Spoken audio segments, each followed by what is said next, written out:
Hey everybody, Scout Crafty here again, TGIF, thank God it's Friday, and we only have one more Friday left of 2025, so enjoy this one while you can. We have a great show planned for you today.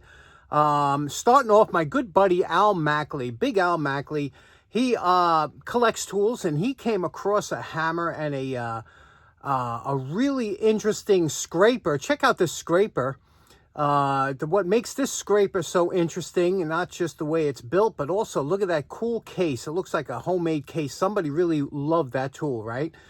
But the hammer, that's what we want to talk about. Have you ever seen this hammer before? I think I have, but I can't remember where. Look at this hammer. Look at the configuration, and especially that rear end. It has a tapered head, but the rear end has a cut in it. Is that for a wrench or for tying wires? I know one of you guys out there will know where this came from. Please let us know in the comments. With that, we're going to talk about hammers today. Everybody loves a good hammer. Let's get started right away. Okay, next up, speaking of hammers, which is a subject dear to our hearts, I want to talk a little bit about smaller hammers, okay? Now, these are hammers a lot of times are overlooked because a lot of people think of them as kind of a toy hammer, you know, a little hammer like this. I cannot tell you how many times a small hammer comes in handy. Sometimes you just need that control that you cannot get with a larger hammer, even if you hit it lightly. You need a smaller hammer, and that's why they make them for different things. Jewelers, things like that, they all use them, but you can drive nails and brads all day with this thing. Beautiful. These things, we don't find these at the flea market. We laugh, right, when we pick them up. These little machinist hammers. This thing, I've used this dozens of times. A lot of times you got to tap something in, especially if you're doing light work or you just want to, you know, go. You can't do it with a bigger hammer. You need a smaller hammer. And these little machinist hammers are no joke. They're not a gimmick. Same thing here with brass. But I want to tell you the problem with a wood-handled hammer when they get to this size, okay? For some reason, smaller hammers like this, a lot of times the heads tend to loosen up. And I have a climate-controlled shop, more or less, down here. And every once in a while, like this one here, you see how that was pressed in, this Asian or India. And over time, the wood shrinks and you get a little... Now, I can't stand a hammer that has any kind of looseness to it. It's got to be tight as can be. So we're going to have to address this one. This one here, loosened up. We're going to have to address this one. This one here, they put an epoxy on the top, but it's still slightly loose. Yeah, that's a pain. But this is the ones we're going to fix today. Today, we're going to do this hammer here. Now, I'm sorry to say, I can't remember where this came from. But I do see on the bottom, I see a JC. So could it be Jimmy Campanella? Jimmy and Lisa? I don't know. I'm sorry. But anyway, this is a cross peen hammer, and you know, a Stanley, and this is a 7-ounce. This would be just on the bottom. Anything 8 ounces and below is considered like a light hammer. 16 ounces is your standard hammer that you'll have around the house, and then the carpenters and framers use 20 ounce and above. This here, it's a beautiful hammer, right? This one here, the ball peen, the Stanley, I use all the time. This is an 8 ounce. If you can get your hand on an 8 ounce hammer, get it. You will not be sorry. I promise you. This is a beautiful size. However, again, because for some reason, the smaller hammers, I don't know if they don't have enough mass in them, they tend to heads loosen up. This one loosened up, and I had to fix it, you see? And I'm going to show you how we're going to fix these hammers that are loose. This one here, though, same thing with this hammer. Although it's beautiful, it's got a slight... You know, when you could feel it, you don't hear it, but you could feel it's loose. There's a little bit of loose. And if you look real close, you could see that gap. Can you see that opening and closing right there? So we have to expand that. And the only way to do that is mechanically, which means we got to put another wedge in there. Now, we put wooden wedges in the beginning. That gets your initial swell, and then when it's so tight you can't put any more wood in there, that's when you got to use metal. That's why the metal one always goes in last, because you couldn't put another wood wedge in there. It just would crush the wood. So we need a small wedge. How do you get a real small wedge for these small hammers? Let me show you. The first hammer we're going to tighten up is this beautiful Stanley 4-ounce. Again, a nice size ball peen, but listen, you can actually hear that, and you can see it moving in there. Now, there is a wood wedge in there, you can see, so it's solid this way, but it's moving back and forth, so we have to expand it that way. Now, we're going to make up a little wedge because, again, look how small that is. You're not going to buy a store-bought wedge that small. We're talking like 1/4 of an inch. Here's where the fabrication comes in. Okay, these are called cut flooring nails, okay? They're also called cut masonry nails in some places. They're cut. Not to be confused with a horseshoe or shoeing nail, which is a different animal altogether. That's very malleable and bendable. These here are super hardened, and they will snap before they bend. They will break very, very hard.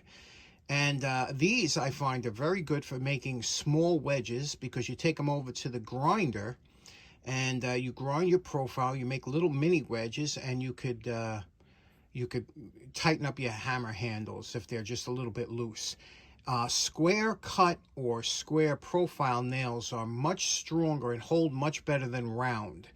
Round nails are not very good at holding compared to these. So anytime you see these, pick them up.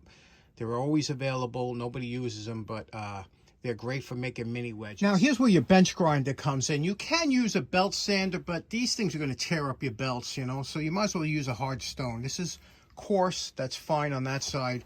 Basically, what you're going to do, when you have the nail hole, you're going to work the edge here. So we're going to grind this side. Then we're going to flip it, grind this side. We have water there if it gets too hot to hold.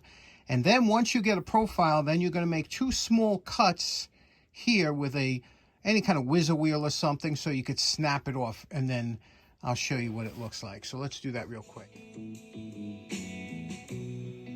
Okay, once you have your wedge where you want like that, you see that wedge here that we ground down? Now you're going to make 4 little cuts with your cutoff wheel over here. Put it into the vise like this, and then just snap it off. Like I said, these are super hard. And then you're going to bring it back here and trim up the top. And I'll show you. Now, when I tell you these will snap off easily, you know, when you put it in there and you wiggle it just back and forth a little bit, you see that'll snap right off because it's hardened. Now what we're going to do is we're going to hold this tip like this, and we're going to grind the top flat, and there's your mini wedge. Okay, here's your little mini wedge. Now look how small that is, right? But that's hard steel. That's what you need. It's not going to bend or whatever. And there's the top. And now that little wedge will be perfect for this one here. You see how loose that is? That'll put it in. It'll separate it enough. And that's one little mini wedge. As you work your way up the nail, you can make them bigger and bigger until we get to the JC hammer. Perfect example of when a small hammer comes in handy. Here we're going to tap in that wedge.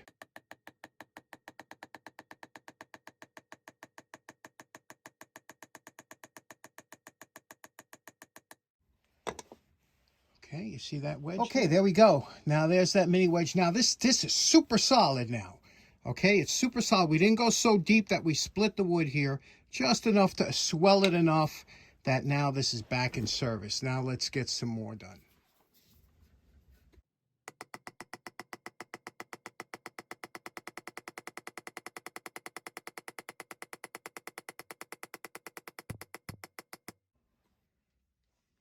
Now here's where you walk the line a little bit with the ball peens, because they have such a thin profile on the handles. You don't want to split it. So you want your wedge to be wide enough that it separates up here and really makes it tight, but not long enough that it really splits the bottom. We're taking a chance here. This here is a nice little wedge that I made. We're going to put that right in the middle here. Hopefully that'll spread it enough. We just have a little rock there. Let's hope and we can get that out. Now you can see here as we're driving in our steel wedges, popping up the wood wedge next to it. That's why I like to glue my wedges in so that don't happen. But we're going to see if we can't just drive them both down with small light taps.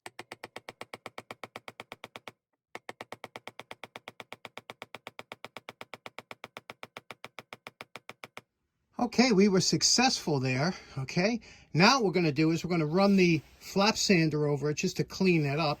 We did bang that back down. Let's clean it up. And there we go. Now this one is super tight, super tight. This isn't going to loosen up again. You know, they say depending on when you hang your handles, that's why Vaughn makes, in my opinion, the best wooden handled hammers, because they know when. You never get a Vaughan hammer handle loosening up because they hang it at certain times of the year when the wood is at its most, I guess it's shrunk down or whatever. But you see that now? That's wedged in there, and that's good to go. Lastly, we have the hammer that we want to start off to begin with. This is Stanley cross peen here. And look at the... That's kind of a bad placement of that steel wedge, right? It's kind of off to one side, whoever did it. This is probably a Monday hammer, you think? Anyway, we got to fit another one in there to expand it some more. And if that doesn't work, then you have to take the whole head off. But you're trying to avoid that at all costs. There was no wood wedge I don't see put in there. So let's use... we did all this now so far with one nail. So now we're going to work with this section here and try and put that way and separate. Okay, we tightened up 4 hammerheads with one nail, and we still have this much left over. This will make a nice wedge for a different hammer. But this one here, this is the one we wanted to clean up today. And you can see what we did here. You see that nice fix in there. And again, no splits. You got to always check because you don't want to split it. So we made it just deep enough that, and it's real solid. So now let's clean this one up.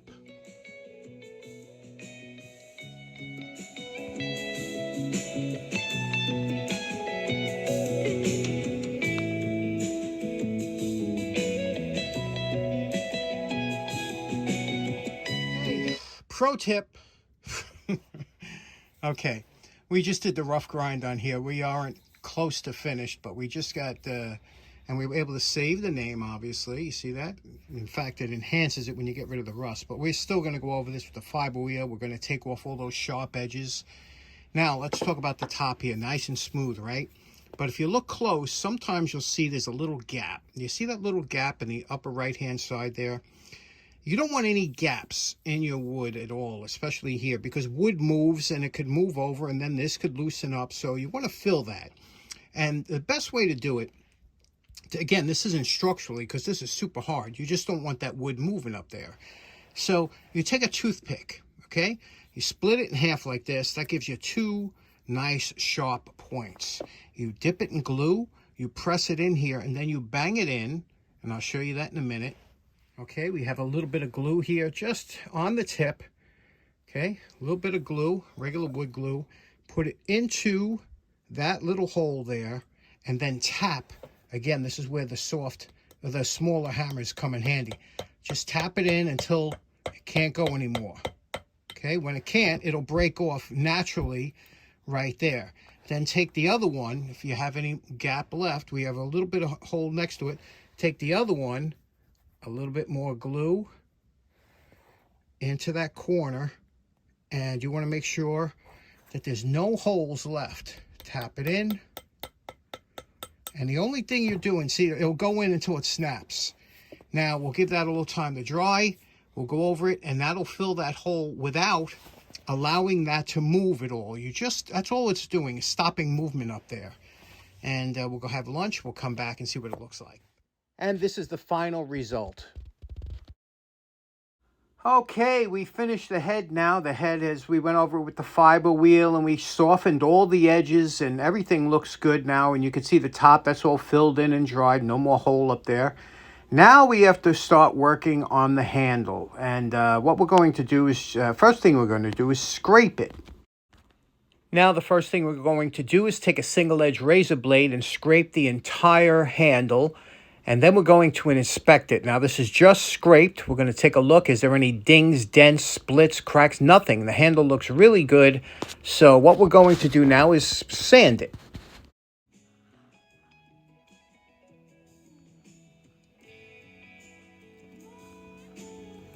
Now you know my favorite part. Remember what this hammer looked like before we started.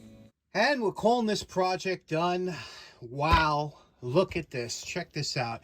Now, we did this with 2 coats of shellac here, regular clear shellac, but here, look at that. We did this in a clear blue. Now, remember, anytime you use those clear metal cast colors, they're always going to pick up underneath whatever it is underneath. So what you're supposed to do is spray the area silver, then the clear blue, and it gives it a very light. I didn't want the silver underneath. I wanted it to pick up this color, and it just gave a nice dark blue. In person, it looks so much better than it does on camera, but what a beautiful color that is. And there we go. I just think it really sets it off nice. What do you think of that hammer now? And what do you think of that blue? That's that metal cast blue. You can make it any shade you want. Quick light spray, it's a light blue. Keep going over it, it gets darker, and you can make it into a dark purple if you keep going. So let us know what you think. Okay, so in closing, we had a lot of fun down the shop today. Let us know in the comments if you know what that hammer that we mentioned in the beginning of the show, if you know what that's for or where it's from. So I appreciate that. Hope you have a great weekend, and we will see you again on Monday. Take care now. Bye-bye.